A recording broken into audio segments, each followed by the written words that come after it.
binanggit nyo na si Sara Duterte, nagpalabas na nga po ang mahal na Supreme Court na pinaninindigan po nila ang nauna nilang desisyon dito po sa impeachment trial ni Sara at sinasabi na nila, Boss Mike at Mima, na unconstitutional daw po talaga. Hindi po namin malaman talaga kung ano ba nangyayari. At merong maganda at meron din pong masama na implikasyon nito, Boss Mike. Ay, teka muna. May bagong balita na kinatigan nga daw ng Korte Suprema yung motion na inapila ng kampo ni Sara Duterte patungkol dito sa impeachment trial. Unconstitutional. Oo, unconstitutional. Sabi nga ng Korte Suprema. Ngayon, eto yan. Nagdidiwang ang mga DDS dahil sa ganon na resulta. Yeah. Hindi nila alam na po pwede namang bagong sampa. Sa February 6. Pwede na. Baka mamaya may magsampa naman dyan ng aba-aba. Sa mga gusto ng mapanagot si Sara, abay maging alerto kayo. Baka masingitan kayo. Alam nyo naman yung trabaho ng mga yan. Tama. Kasi yung trabaho ng mga yan, ipapasa sa atin. Yung mga gawain nila. So, ang problema nga, ang sinasabi nga natin dito ay meron ang unang kagandahan dudulot nito, tama si Boss Mike, ang unang kagandahan idudulot nito ay makakapagsampa na po tayo ng malaya at mapayapa sa February 6. Correct. Napakaganda po noon. Pero sa kabilang banda, ang problema lang po natin dito ay masyado po yatang malabo. Although tatanggapin na rin namin, masyadong malabo yung pagdesisyon ng Korte Suprema. Kasi dapat po talaga ay natural at normal lang po ang ginawang impeachment trial noong 19th Congress. Pero nandiyan na yan Sa kabila nun, irespeto na lang natin. Irespeto na lang natin. Tayo naman kasi marunong rumispeto, hindi katulad nila. At marunong tayong tumanggap. Yes! Diba? Tanggapin natin. Paano yan, Boss Mike, partner, kung ngayong darating na February 6, pag mayroong mag-file ng impeachment, ang gagawin nila ay isabotahe. Kunyari, kakampi lang din nila ang magpa-file ng impeachment kay Sara para maipasok sa 1 year. Ayun na nga yung sinasabi namin kanina, baka yun ang gawin nga nila. Kaya nga sabi natin, yung mga gusto talaga mapanagot si Sara Duterte, agapan nyo. Maging alerto kayo. Kasi baka mapunta yan, tulad ng mga binibintang nila sa kampo ni Pangulong Bongbong Marcos, na kahit na wala naman silang ikakaso, tama. Sasabihin nila na eto meron talaga. Dito nga, sa darating na February 6, sana po, tama si Mima at si Boss Mike, nakarapat dapat po ang mag-file. Maging maingat po tayo dahil pag nalustan po tayo ng mga DDS na luga, masyadong mabantot yan. At hindi po tayo makakaasa ng hustisyang tunay para po sa mga pagnanakaw ni Sara Duterte. Kasi itong Sara Duterte na po ito, sanay na sanay po talagang hindi magtrabaho. Kita niyo po nung nakaraan, na habang pong may oras ng trabaho, namimingwit ng puset. Di ba?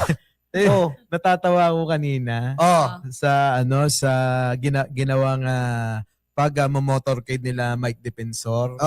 Pa-victim na naman yung bingot na yon. Biruin mo nagwawala sa camera. Pati siya, kulang yata sila ng vlogger, kaya pati siya nagla-live na. Alam mo, Mike Defensor, mukhang pati vlogger nila, iniwan na. Kaya nga, alam mo, Mike Defensor, daig mo pa kami. Ikaw nagpo-full-time, full-time ka full-time sa pagsira sa gobyerno, masyadong full-time. Uy, napansin nyo din yung t-shirt niya, nandun yung mukha ni PBBM, tapos parang nakangyiwi. Ganun nila Hanggang dyan na lang naman sila Hanggang ganyan sa mga larawan, pero gawin mo sa China, iiyak. Hindi, sa kanila lang mismo, pag ginawa mo at binalik mo sa kanila, galit na galit sila Ewan ko, bakit anong meron? Bakit kayo nagagalit? Sa gawain nyo rin naman. Tapos, pag mag-post si Mima ng ganito, magagalit kayo. Rampa! Kasi, etong mga ito, tulad yan, sobrang garapal, di ba? Hindi, sobrang garapal talaga nila. Kasi nga, ang Pangulong Bongbong Marcos ay buhay na buhay pa at masiglang masigla, Mm. abay pinapalabas na nila na malala na. At Grabe ganyan yung sila, mga, ganyan yung mga style ng mga bobot tanga. Ano, grabe Boss yung Mike? agenda nila eh. No? Kita mo, gusto ko patunayan natin kung gaano sila katanga. Eto Rampa. hindi. Eto po kasi, naglabas sila ng St. Luke's na isang medical report. Peke. Pero, peke na nga, sila mismo ang nagdebunk sa sarili nila. Nakalagay doon, the person have only one kidney. Kita nyo, kayo mismo ang nagpatunay. Ha? Na si BBM, isa na lang ang kidney. Eh, paano magiging drug addict ang isang one kidney? Bobo. Eh, baka naman sila yung addict. Oh, Hindi, alam mo kasi. diba?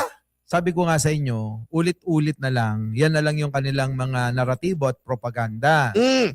Eh wala talagang maibabato sa ating Actually, puting Pangulo di ba, eh. Boss Mike, yung issue nila, kung hindi bangag, si PBBM daw po ay merong Kabembangan. kabembangan daw. Oh. Tapos, babalik ititira kay First Lady, tapos babalik naman ulit sa bangag, tapos babalik na naman ulit sa may kabembang. Wala na bang issue? Teka muna, lahat naman yan gawain ni Duterte. Oo. Teka, sa bengbangan muna tayo. Oh, ano yung HIV bembangan na daw. yan? Baka nakalimutan nyo yung bengbangan na yan. Oh. Tanong nyo kay Banat Bay at saka kay Nino. Oh. Sila mismo nagsabi na nagdi-deliver ng mga babae, Si Digong. ang dalawa na yan, Oh. sabi ni Nino Oo. ayon, di umano kay Nino, yung dalawa na yan, sila ang nagdi-deliver ng mga babae para kay Digong at iba pang mga opisyales sa Malacanang. Tama. Ang tanong ko, si Digong puro bunganga na lang yun. Oo. Sa palagay nyo, kaya niya pa magpatayo at magpabayang magiliw? Tama. Lupang hinirang? Oo. Kahit 10 robas inumin mo, Tigo. Hindi na yan tatayo kantanod mo. Rampa. Kaya siguro sa edad ni Digong na yon, yabang na lang din at puro salita na lang na Oo. kaya niya pang magbayang magiliw. Hindi nyo gayahin Ah. si Boss Mike. Oo. Si Boss Mike. Kaya ko pa to. Oh, si Ah. Boss Mike, lupit-lupit. Parang lalaban ako. Oh. Di ba? Oo. O ngayon, di ba, usaping babae. Oh. Eh bakit nyo binibintang kay Pangulo yung mga orgy-orgy? Oo. Eh kayo naman ang may issue na ganyan. Mm-mm. O ngayon, eto. Ito, isahin mo yung issue kay Digong. Ah. Oh, si Garma, Tinambiolo, Binembang. Oh. Hmm. Oh, sino-sino pa? Oh, si Alpotera. Si Alpotera. Pegador, wala kang kawala. Pegador, kayo ay maganda. Pegador, galit sa masama.